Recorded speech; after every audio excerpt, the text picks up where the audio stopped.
Jó napot kívánok! Szabó Forrai Zsolt vagyok, a Fortress Holdings LLC igazgatósági elnöke.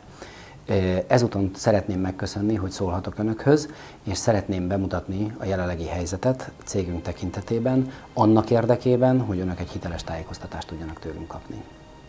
Annak okán szeretnék Önökhöz szólni, hogy az elmúlt napokban a különböző sajtóorgánumokban megjelent híresztelések kapcsán szeretném megvilágítani a cégünk valós helyzetét.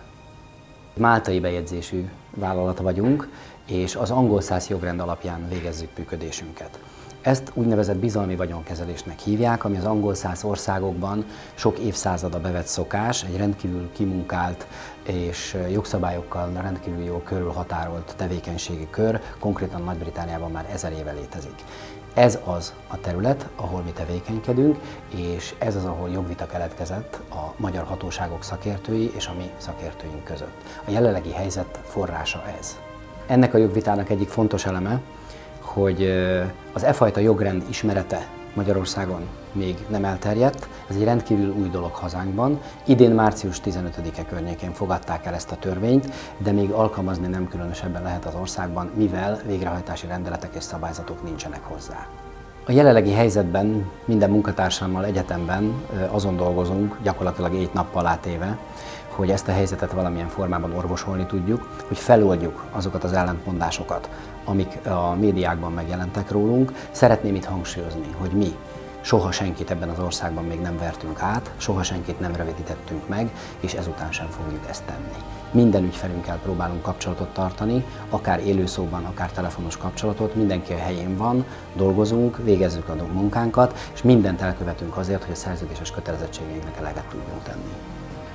Ebben a helyzetben szakértőinkkel közösen, akiket én úgy gondolom, hogy maximális tisztelet és megbecsülés kell, hogy övezzen ebben a helyzetben, kidolgoztuk azt a stratégiát, amely esetleg lehetővé teszi, hogy az igazunkat minden fórumon bizonyítani és igazolni tudjuk.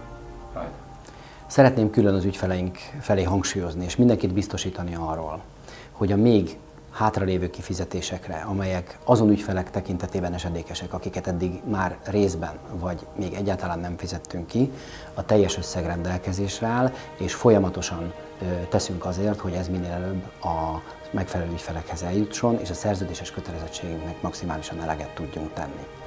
Szeretném azt is külön kiemelni ügyfeleink számára, hogy az elmúlt hónapokban folyamatosan történtek a kifizetések, teljes körűen vagy részlegesen, és ezekkel maximálisan az MNB felé dokumentálhatóan, tételesen elszámoltunk. A jövőt tekintve pedig maximálisan optimista vagyok, és ezzel kapcsolatban szeretném Önöket megkérni, ha bárkinek problémája, észrevétele, panasza van, akkor az alábbi címeken tudnak bennünket elérni, és igyekszünk a leggyorsabban választ adni kérdéseikre, problémáikra. Végezetül szeretném megköszönni bizalmukat és türelmüket. Tartsanak ki, mi is kitartunk minden kollégámmal, és mindent megteszünk azért, hogy ezt a helyzetet a lehető leggyorsabban orvosolni tudjuk.